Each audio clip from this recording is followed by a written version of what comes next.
So hello friends, welcome back to our YouTube channel. So today we are going to discuss about evaporization. तो दोस्तों एक question ये है, क्या हम मैटर की स्टेट को बस प्रेशर और हीट ही लगाए हम उसको चेंज कर सकते हैं? क्या हम प्रेशर और हीट के बिना उसको चेंज नहीं कर सकते?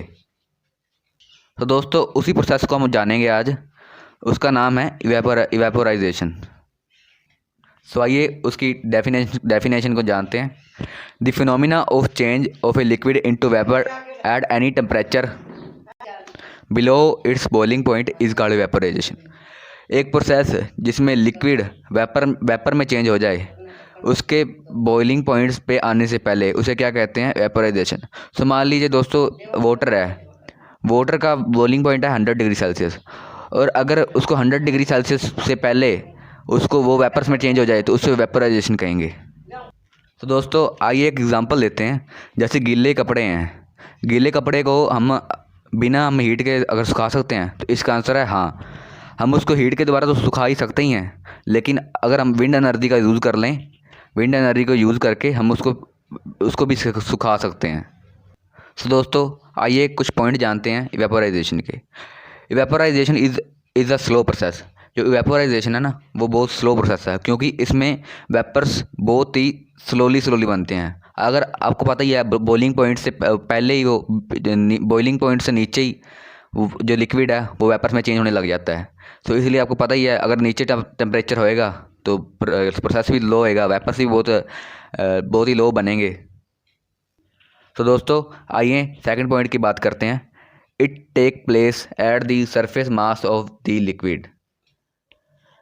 तो दोस्तों इसको एक डायग्राम के थ्रू समझते हैं। तो दोस्तों ये डायग्राम है, इसमें मैंने क्या लिया, एक बकेट में मैंने क्या किया, वाटर भर दिया और उसको सनलाइट में रख दिया, मैंने बाहर धूप में रख दिया।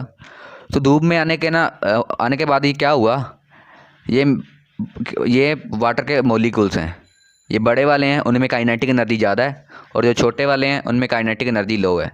तो धूप के आने के बाद ना वाटर में ना चेंज होएगा। क्या चेंज होएगा कि जो बड़े मॉलिक्यूल्स होंगे ना ये छोटे मॉलिक्यूल्स से ना काइनेटिक एनर्जी ले लेंगे।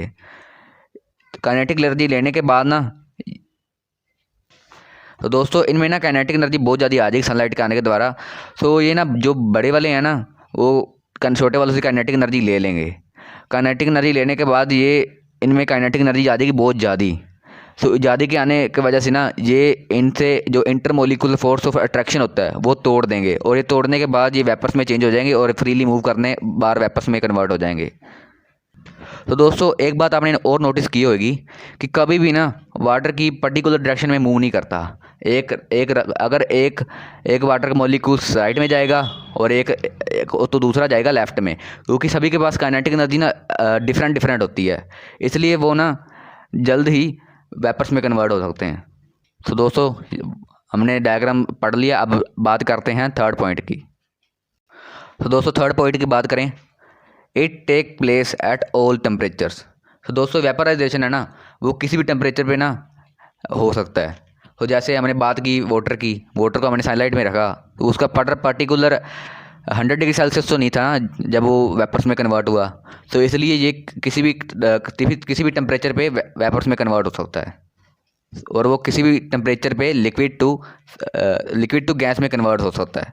तो दोस्तों ये था हमारा थर्ड पॉइंट। अब फोर्थ पॉइंट की बात करें, the substance become cool due to evaporation process.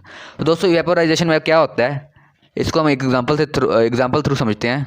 तो दोस्तों कई बार हमें क्या होता है, अभी हमें स्वेट आता है, गर्मियों में हमें पसीना आता है, और स्वेट आने के बाद ना हम कूल फील करने लग जाते हैं। क्यों फील करने लग जाते हैं? क्योंकि जब हमें स्वेट आता है, स्वेट आने के बाद ना जो स्वेट होता है वो वेपोराइज हो जाता है।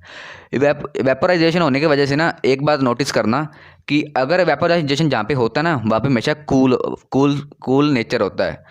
और कूल क्यों होता है? क्योंकि जो वेपोराइजेशन जहाँ पे होता है ना वो मॉलिक्यूल्स होते हैं जो वाटर के मॉलिक्यूल्स है ना वो हीट अब्जॉर्ब कर लेते हैं।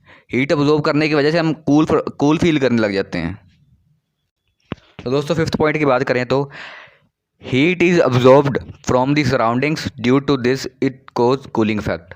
तो दोस्तों वेपोराइजेशन कूलिंग इफेक्ट कोज करता है। क्यों कोज करता है? क्योंकि वो जो हीट होती है ना वो अब्जॉर्ब कर लेता है। हमने फोर्थ पॉइंट में पढ़ा है कि वो जो उसके जो मॉलिक्यूल्स होते हैं ना, वो जहाँ पे वेपोराइजेशन हो रही होती है वहाँ से वो जो हीट होती है वो अब्जॉर्ब कर लेता है। तो दोस्तों आगे कुछ फैक्टर पढ़ते हैं रेट ऑफ इवेपोरेशन के। Factor effect rate of evaporation कि किन किन वजह से इवेपोराइजेशन होती है। तो सबसे मेजर फैक्टर है, सबसे मेन फैक्टर है वो है टेम्परेचर। अगर टेम्परेचर इंक्रीज़ होएगा तो वेपोराइजेशन ही इंक्रीज़ होएगी। अगर दोस्तों टेम्परेचर इंक्रीज़ करने से ना जो पार्टिकल्स होते हैं वो उनमें एनर्जी होती है, और एनर्जी होने के कारण जब टेम्परेचर देते हैं तो एनर्जी और भी ज़्यादा बढ़ जाती है।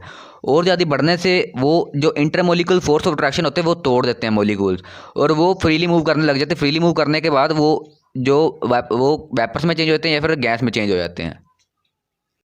तो दोस्तों आइए सेकंड पार्ट की बात करते हैं, surface area occupied by the liquid. तो दोस्तों एक एग्जांपल लेते हैं, जब हम कपड़े सुखाते हैं तो कपड़े हम फैलाते क्यों हैं, इकट्ठे क्यों नहीं करके हम सुखाते? ये इसका ये मीनिंग है क्योंकि हम जितना ज़्यादा फैलाएंगे उतना ज़्यादा वेपराइजेशन ज़्यादा होएगा। क्योंकि दोस्तों उसका जो एरिया होता है ना वो ज़्यादा हो जाएगा, वो ज़्यादा होने की वजह से जो वेपराइजेशन है, जो हीट पड़ेगी वो ज़्यादा पड़ेगी, और जो वेपराइजेशन होएगा वो ज़्यादा होएगा। तो दोस्तों आइए थर्ड पॉइंट की बात करते हैं। तो दोस्तों थर्ड पॉइंट की बात करें, ह्यूमिडिटी ऑफ द सराउंडिंग।